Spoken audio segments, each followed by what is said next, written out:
It's Friday, the 23rd of December, 2022. Welcome to the Fast Five by Fear and Greed, where we give you the top 5 business stories you need to know in just 5 minutes.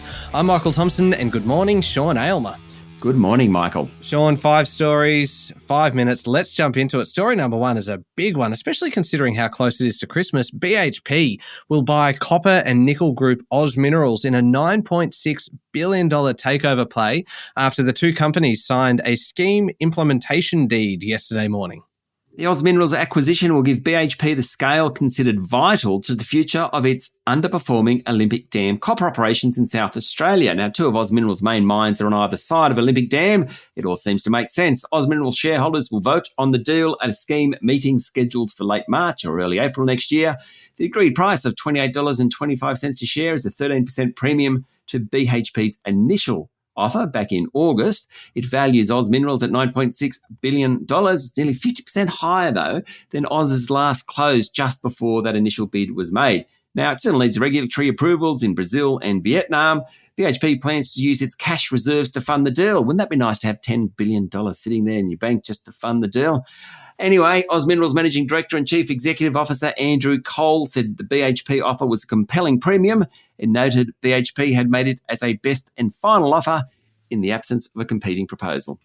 All right, straight on to story number 2. Sean, an official post-mortem of the federal election has warned that the Liberal Party is no longer fit for purpose and that it has presided over the collapse of its volunteer base.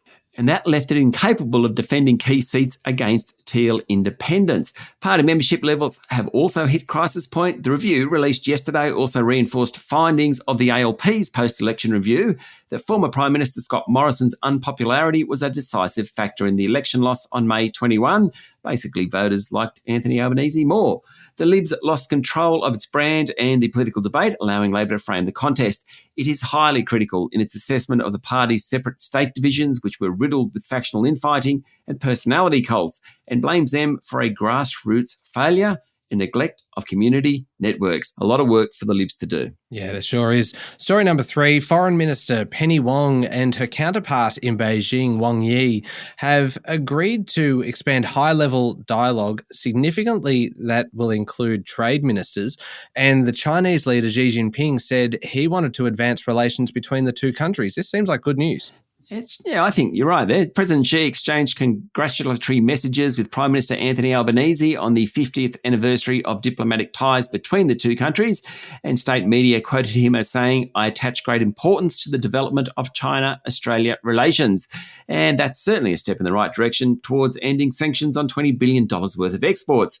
After her meeting, Senator Wong said there was a discussion about opportunities for further dialogue and how the two countries can work together to do what's best in their interests and the interests of consumers in both countries, particularly with respect to Australian exports. The near 2-hour meeting between the foreign ministers was the first official meeting in 3 years. Senator Wong said she also raised the issue of the detention of 2 Australian journalists. Sean, story number 4. I know you're a bit of a Justin Bieber fan, so this one's for you. Go the Biebs. The singer has accused retailer H&M of selling clothing depicting him without his consent. As he posted on Instagram, "The H&M merch they made of me is trash and I didn't approve it. Don't buy it." Take that. Clothes in the H&M collection include sweatshirts, t-shirts and hoodies featuring Bieber's likeness, lyrics and branding, according to Bloomberg.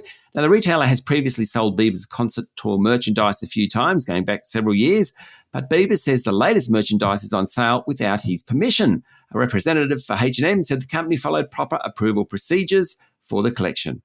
Will you be returning your Bieber t-shirt, Sean? Which one, Michael? Which one? Yeah, take your pick. There's so many of them. Story number 5, last one, Sean. This is a bit of a Christmas story because of obviously there are so many movies that come out at this time of year. In fact, I think Boxing Day is one of the biggest release days of the year. So it is a Christmas story. Walt Disney's Avatar, The Way of Water, has crashed screening equipment in some theaters across Japan because, many cinemas apparently aren't modern enough to show the sequel. Yes, the second Avatar film, one of the most expensive productions in Hollywood history, adopts many of the latest visual technologies, including a high frame rate 3D format that requires a great deal of information being processed very quickly. Now, it appears to have fallen prey to Japan's cinema industry being slow to upgrade their equipment. Hence, some cinemas just can't run the show. I find that bizarre. I always assumed that a Japanese cinema would have the most kind of whiz-bang technology. And I realise I made myself sound very old using a term like whiz-bang. Yes. Well, Japan is a country of quirks, shall we say. It is very modern and very ancient all in one go. Oh, there we go. The top 5 business stories in 5 minutes. Thank you, Sean. Thank you, Michael. It's Friday, the 22nd of December, 2022. Remember to hit follow on the podcast. And if 5 minutes isn't enough, then you can find our longer daily show called Fear and Greed wherever you listen to podcasts. I'm Michael Thompson, and that was the Fast 5 by Fear and Greed. Have a great day.